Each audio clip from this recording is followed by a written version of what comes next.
Welcome to SmartAscent, a series on investor success stories.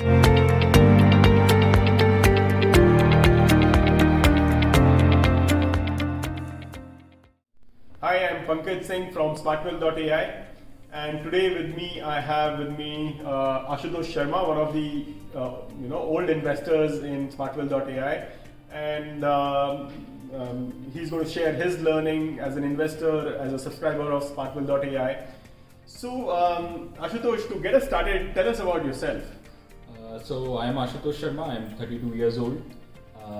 Born and raised in Delhi. I am an engineer by education. Finished it in 2014 from IIM Dhanbad.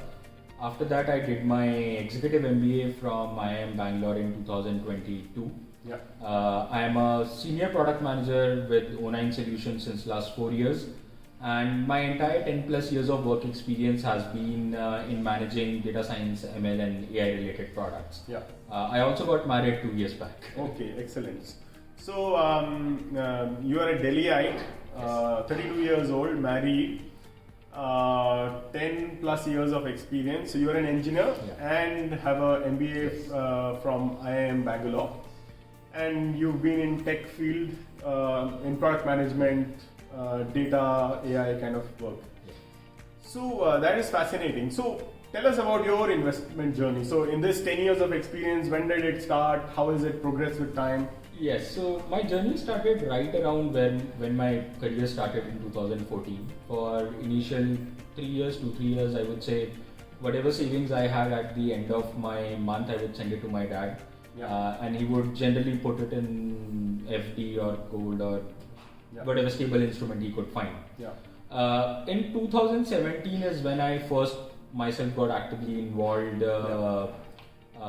in so-called world of investing. A colleague introduced me to ALSS as a way of saving on my annual tax, and he could set up a SIP for me. That's what I stuck with for good next 1 year as well.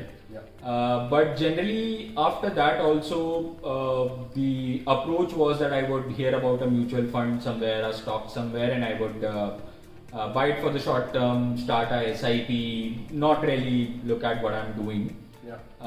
But in 2020 when COVID stuck, I had time on my hands, and that was the first time I started actively looking into my portfolio as well.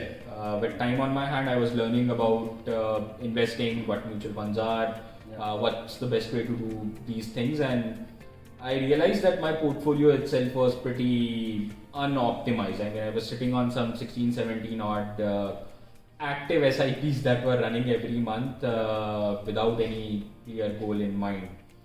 I took a pause, started consolidating my portfolio, and that was the first time I was actively looking at what I was doing. Right. So, so you started by saving and letting your father invest for you. Yes. And that went, let's say, 1/3 of your journey. Yeah, 1/3 of my journey. The second third of your journey is where you took the advice of your friends, family members, etc. And you started investing in mutual funds, and they grew large number of funds over a period of time. Then the last third is when you got time during COVID, and that is when you started restructuring, etc. So in this journey, at what point did you start with SmartWealth.ai, and how has been your experience with SmartWealth.ai? How would you contrast with remainder of your journey? Yes, so SmartWealth started, or my engagement with SmartWealth started in 2022, early 22. I got married in February. Yeah. And as any newly married guy, I had these, I just had a wake-up call for all these responsibilities that I was looking at. And that's when I think the transition from investment or investing to financial planning actually happened in my head. I already knew that you were working in a similar, a venture in a similar space, so I reached out to you.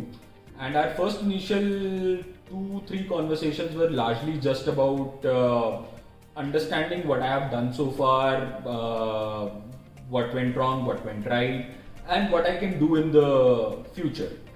And in one of these conversations only, we talked about what you were trying to do with SmartWealth, and I decided to be an early adopter of the system of the product. And I think I have not really looked back in these 2.5 years at all. You introduced me to the advanced financial independence framework that you had, and the various product offerings, right from Aspire, Sprint, Endurance, and Triumph. And we mutually agreed that Endurance was the best path forward for me. And right away I started out with a monthly goal that I wanted to commit to SmartWealth, which by the way has doubled over this period of 2 years. And one thing that I really liked about was the data-driven approach that SmartWealth had. The second thing, which we really knew early on was a benefit, but did actually come into play, was the recent market downturn. So the asset diversification that at least Endurance was built on really did much better than my expectations during the recent global crisis and Indian market downturn that we had. And I can say it that as compared to my existing mutual fund portfolio, SmartWealth literally blew it out of the park. Very nice. And that's what my plan is, that I want to keep reevaluating my distribution between SmartWealth and whatever I'm doing outside, because I'm really so impressed with the returns that I'm getting. That's fantastic.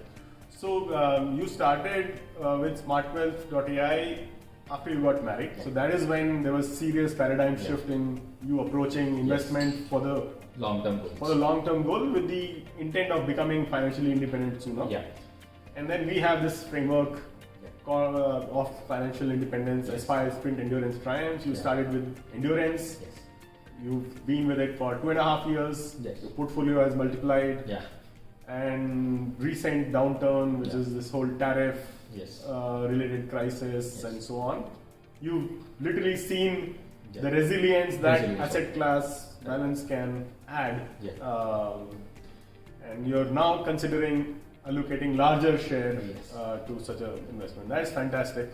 So now with this benefit of hindsight, what advice would you like to give to others who may be starting out now? Yes, so my only advice to anyone who is starting out there on their investment journey is that don't stay as a passive player.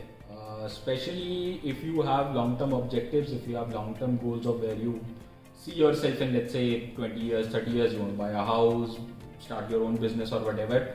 If you have financial goals, you have to be an active player. Just like you are an active player in your career and you are not just giving everything to your boss, a similar kind of attention is also required to fulfill your financial goals as well. You start early, you start small, but you always be mindful of what you are doing and why you are doing it. And I can understand that with limited bandwidth these days, your personal or other priorities coming into play, you might not always be able to give this thing the time that it deserves, in which case you should definitely reach out to a trusted partner, trusted service that can take care of things for you. Right. And that's it. Okay. So one is that investment is not a passive game, it is an active game. Like you don't trust your manager at work for your career advancement, you should also not just blindly outsource your financial planning, etc. And get a trusted financial partner because you may not always have time. That's correct.